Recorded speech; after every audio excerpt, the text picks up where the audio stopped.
Hi guys! Welcome back to our YouTube channel, The Clay Oven PH.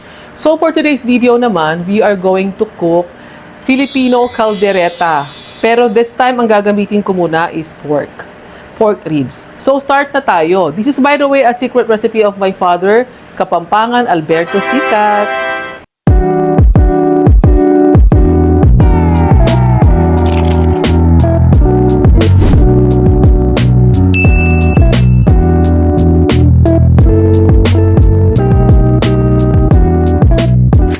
So, start muna tayo with that sweaty oil. So, mainit na yung pan, obviously. Umusok na siya. Start na tayo with the garlic. Okay. So, muna siya until mag-brown ng konti, no? And then, add nyo na yung inyong onion.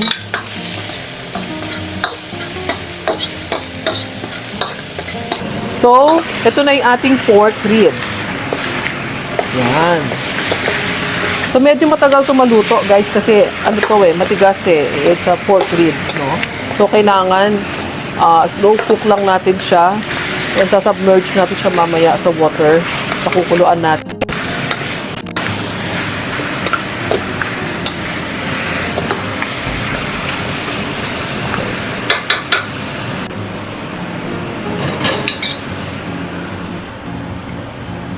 So, maglalagay muna ako ng konting water muna. No? So, ayan. Okay. So, maglalagay na ako this time. This is pork cube. Dalawa lang. Laurel. And some peppercorn. Okay. So, itatransfer ko siya sa mas malalim. No? So, if you have the pressure cooker, mas okay. Kasi nga, lalo kung nagmamadali ka. Pero kung di ka naman nagmamadali, syempre mas okay pa rin yung slow cook. Kasi mas malasa pagka slow cook, hindi siya minadali. So, nung pinalambot ko yung karne, no, kinuha ko muna yung pinaka-stock niya. Palalambutin ko tong mga carrots and patatas. No. Malambot na kasi yung pork ribs, no, kasi pinressure cooker ko siya. So, kinuha ko yung stock, nilagay ko rito, then palambutin natin ito. Timplahan na natin ng onte ng mga tomato sauce, and then isasama natin yung pinaka-meat. Okay, so this time, medyo malambot na yung ating mga gulay. Okay.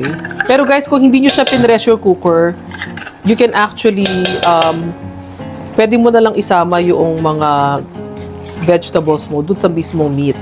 Kasi medyo masyado nang naluto yung meat sa pressure cooker, kaya sineparate ko na lang luto. Pero mamaya ilalagay na natin yung pinaka-meat mismo. So this is the tomato paste mixed with tomato sauce. Yan. Mag-a-add na rin ako ng sili. So, I'm going to add some paprika for this one.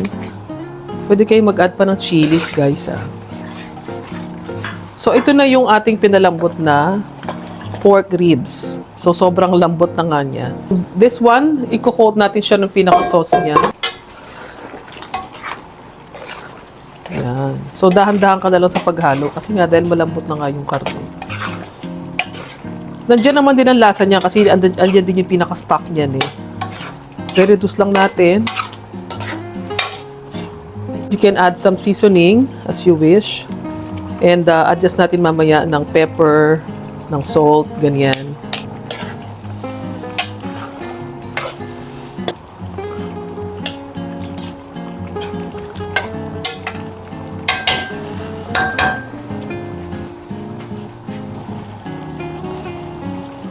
This one is paprika. Mag-a-add pa ako ng konting sili.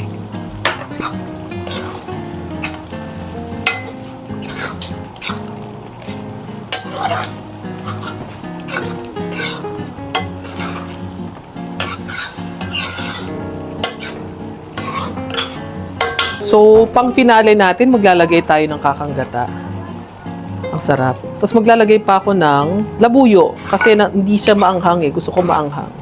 So, same recipe. You can actually use same recipe naman. Beef naman ang gagamitin ninyo. Mag-a-add ako ng chilies. Kasi wala akong malasahan na anghang nabibitin ako. And then last but not the least, mag-a-add tayo ng bell pepper. Hinaan na natin yung apoy kasi masyado na siyang dumidikit. So, ayan, luto na yan. Pag ang ginagamit ko is beef caldereta, naglalagay ako ng olives and more cheese. Actually, chorizo as well. This one is pork, hindi tayo maglalagay nun ng olives. Okay, luto na. So, patayin na natin yung apoy. So, add na natin yung ating cheese. Ayan. That's it. Thick na, luto na, everything.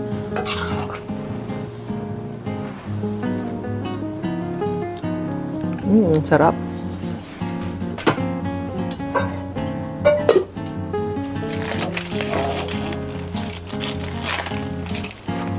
O, ayan. So, transfer na natin siya. Oh my God, ang sarap. So, kung gusto nyo pang anghangan, like ako, kulang pa sa akin to, kaya lang baka kasi iba hindi na makain. Huwag mo. So,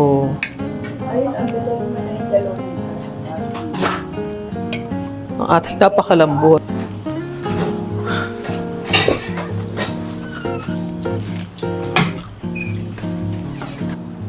Konting coconut cream lang for the garnish bago nyo siya i-serve. Cheese. Pag for family, syempre, lalo kung may bata, 'di ba? Mahilig yan sa mga cheese. Ayan. So, eto na ang ating pork caldereta. So, for more recipes, please subscribe to our YouTube channel and please share this video. Bye!